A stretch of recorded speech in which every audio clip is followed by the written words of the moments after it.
Think about anything. If someone comes over and you say, listen, I don't really drive great, but you know what, the way you were driving was really bad. You would say, you would take that into consideration. But if a guy came to you and said, listen, you drive lousy, how can you do that? What do you do this?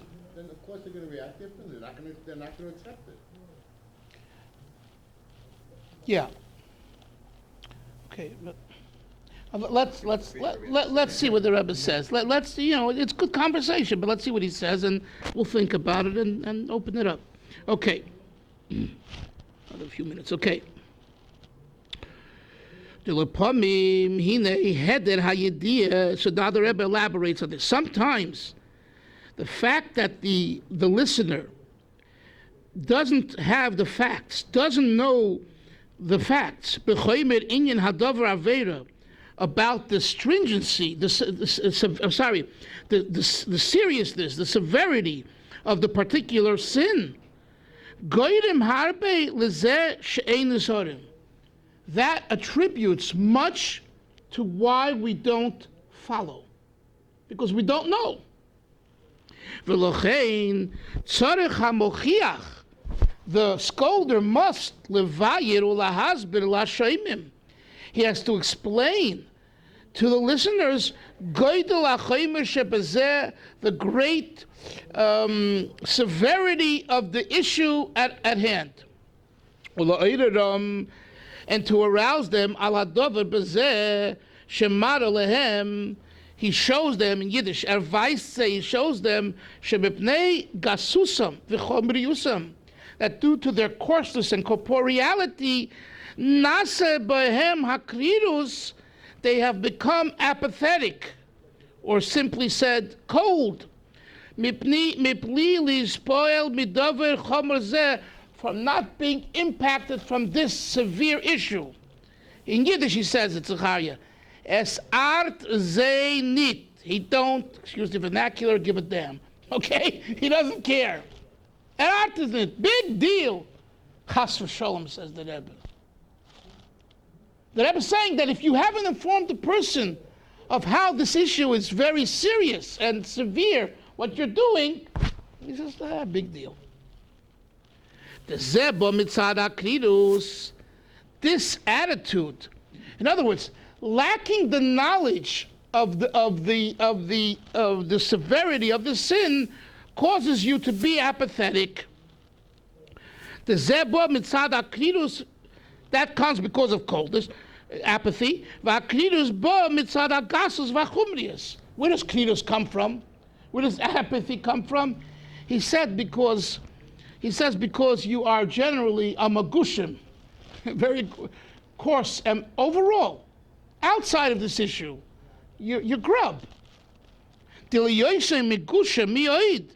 Since you are, in general, very coarse, and you're invested and bound to the physical material matter, you don't feel the greatness of the sin over here. Basically saying you're very materialistic, okay? And since you're very materialistic, spirituality, ruchnius, Torah, refinement means nothing to you. What the bottom line to you is geshem, physicality, material, coarseness, corporeality, grubkeit. That's what talks to you. And he says, you see, means, it's in Yiddish we say es geht mitan. He don't care. He doesn't even care. It doesn't touch him. It means it doesn't touch him. Look in Yiddish. Das der nimmt ihm nicht. Der nimmt means, how would you say der nimmt ihm nicht? It doesn't impact him. It doesn't grab him. Yeah. Das der nimmt ihm nicht. It doesn't grab him. You could talk from today to tomorrow, and it's like talking to a wall. Doesn't affect him. Exactly. Doesn't affect him at all. Asher bezed, the Rebbe says in the parenthesis, is like an actual animal. An animal wants one thing only, to eat and to drink. In Yiddish, von Seichel, Yiddish and Hebrew, von Seichel wird a Beheime nicht nispoel, from intellect, an animal is not impacted. You know, go rationalize and intellectualize with an animal. You're talking to a wall. For something that is pretty or disgusting, if the behemoth sees something very beautiful, very pretty, it's no different to the animal. It still continues walking and doing what it is, what it wants. A behemoth wird nispoil. Next page, Tes.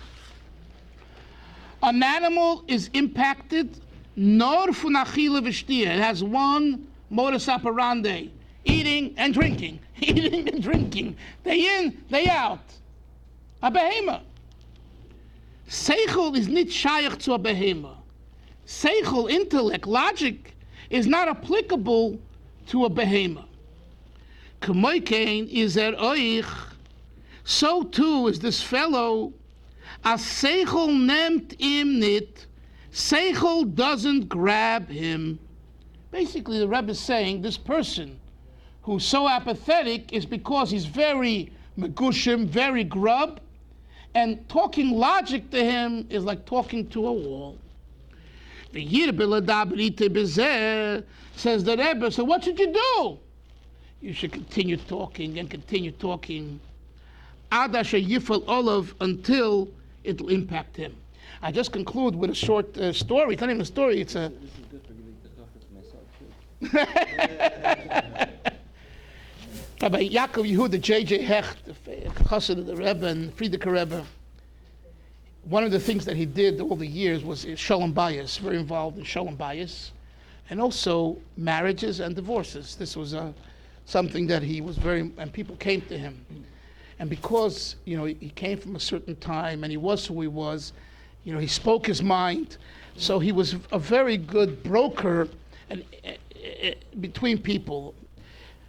That was the word on the street. So there were people, not Lubavitchers, who knew about this in the larger Brooklyn, New York community, and they would come. I'm talking about in the 50s and 60s and 70s to speak to Rebbe Hecht. Someone came in and said, my son, my daughter is meeting a non-Jew and wants to marry, and they were crying their heart out. So he spoke to them and spoke to them, and nothing, no movement. Here, please, no movement. So he went into the Rebbe. He was able, go into the Rebbe, and he said, the Rebbe, I can't, because it ate him up. He was, Rabbi Yankel Hecht was a Yid that, when he heard a tzara, when he heard a Jew has a pain, it really pained him. It wasn't just he took it personally. He couldn't sleep at night because of it.